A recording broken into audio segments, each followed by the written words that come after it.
Negotiation is a part of everyday life. We are constantly doing it even if we don't recognize it. And I don't know about you, but for me, it's a little bit intimidating. I never know what to say or what to do. So we went to UC where we talked to Susan Powell Mantell, who gives us 6 easy steps for how to be a better negotiator. If we can get to logic, if we can get to taking ourselves away from I need this now, this is what I really, really, really want this, and to why do I want it, what is it about it that I want, you can make your negotiations better. The first step is to take all of the emotion out of it. No matter how attached you are to the outcome, it will help you think before you act.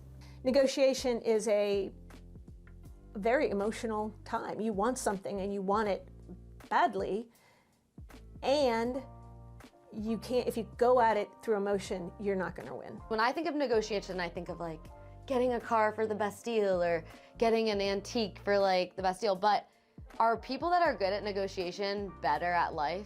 Maybe, because to be good at negotiation, you've got to understand the environment, you've got to understand your partner, and you got to understand the nuances of what you're trying to buy. The second is to think of a negotiation as a pie and break it up into pieces. And what I mean by that is that you're not just going to want to think about what your goals are at the end of this negotiation, but what your opponent's goals are as well. Because a win-win solution is always better than a lose-win.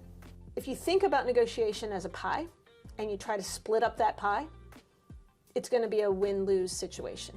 Okay. But if you think about negotiation and you expand the pie, so you think about things that matter to you and things that might matter to your partner or your opponent, then you can expand the pie and everybody wins more than if you try to just divide up the pie. So for example, let's take a car.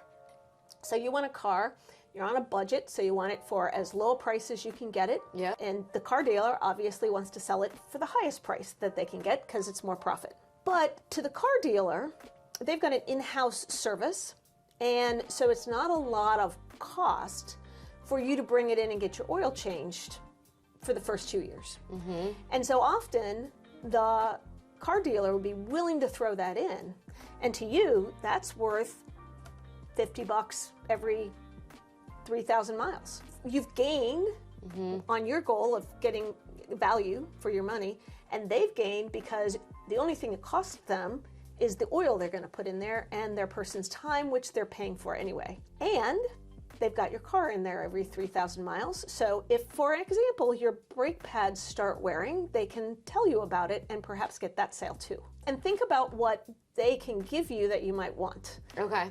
Yeah. That doesn't cost them a lot, but would be valuable to you. The third step is to understand your opponent. And to do this, you have to listen and ask questions. So the core information is going to tell you about the product and what they're thinking about that. The other information is going to tell you about them and what things might be important to them that's not central to the decision. Like, is my guy desperate? Like, is he not sold a car yet this month? Yes, it's the end of the month. And you know, you can get some clues that they really want this sale. Mm-hmm. Then you can look for ways to sweeten the deal on your side.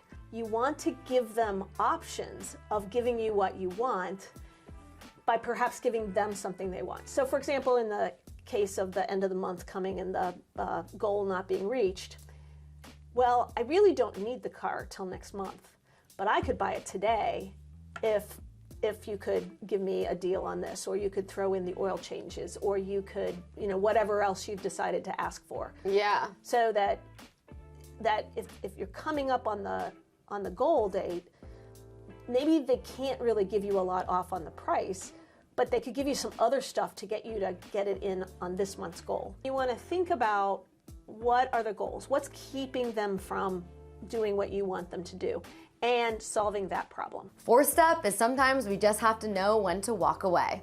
Walking away is a strategy, right? If you're not getting where you need to be, walk away and come back later. In some cases, you're both just too emotional. So walk away, come back. You know, we're quitting, we're just taking a break. The fifth is that if you can't come up with a solution, there's a trick to get you where you're going. For example, if two business partners are trying to sell the business to the other, but they can't agree on a price, do this. You sell it to me for this price, I am going to feel good. I sell it to you for this price. And whoever bids the most is the one that gets to buy at the lower price. So you say it's worth $2 million, I say it's worth $1.1 million. You get to buy it for me, $1.1 million. Everyone wants a win-win. Everyone walks away happy and from a situation where it was impassable. And the sixth is while you're negotiating, keep in mind the stereotypes that the other person might have about you.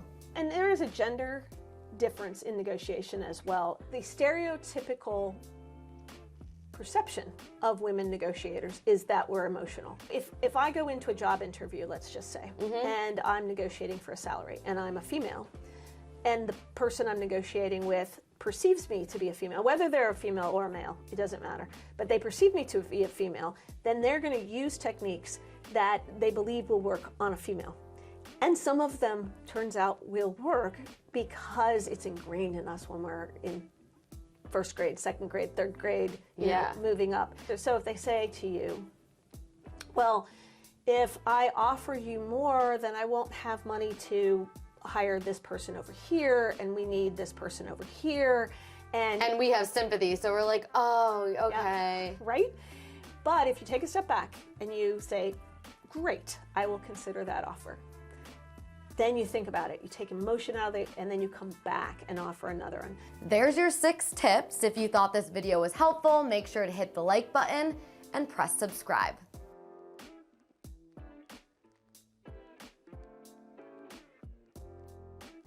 Local 12 has more consumer stories just like this. Don't forget to click the links and press subscribe.